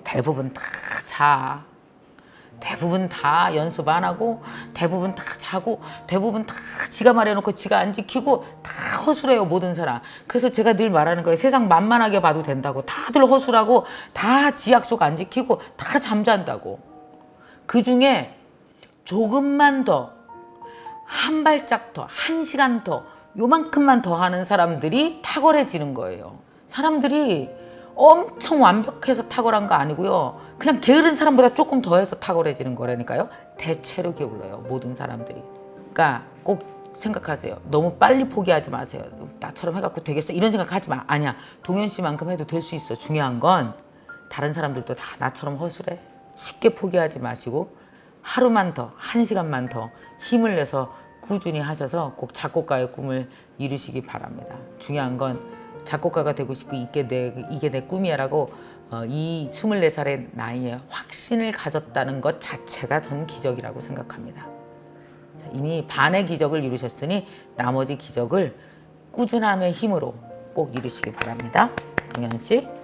아이고, 오늘은 제가 그런 사연만 골랐나 봐요. 다들 막 우울하고 무기력하고 답답하고. 근데 여러분 이거 꼭 알아두시면 좋겠는데요. 진짜 매일 그렇지는 않으실 거라고 생각합니다. 이거 글 쓰는 날 그랬겠죠? 그래도 이렇게 여러분 여러 사연들 보내주셔서 답글 그렇게 달아주셔서 너무 감사드리고요. 그 쓰는 동안 아마 10% 이상은 풀렸을 거라고도 생각을 합니다. 각각 힘든 처지에 다 자기의 공간 속에서 자기의 시간 속에서 사시는데 그래도 여러분 각각의 희망이 이렇게 댓글 속에서 보여요.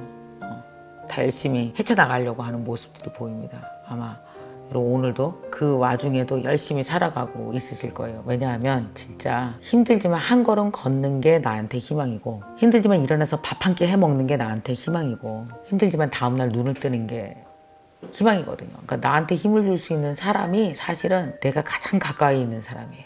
그러니까 내가 나한테 희망을 줄 수 있는 가장 가까이 있는 사람이 나라고요. 남편이건 애건 다 1m예요. 내가 가장 가까이 있거든요. 그래서 항상 가장 가까이 있는 여러분에게 도움 청하시고 여러분이 조금이라도 한 번씩이라도 이렇게 움직여서 스스로를 좀 도와 보시기 바랍니다. 여러분이 주신 이 글을 쓴 날보다는 조금 더 조금 더 희망을 갖고 사실 수 있는 힌트를 스스로 발견하실 수 있을 것 같습니다. 자, 여러분, 저는 다음 시간에 또 여러분 댓글과 함께 찾아오도록 하겠습니다. 고맙습니다. 힘내세요.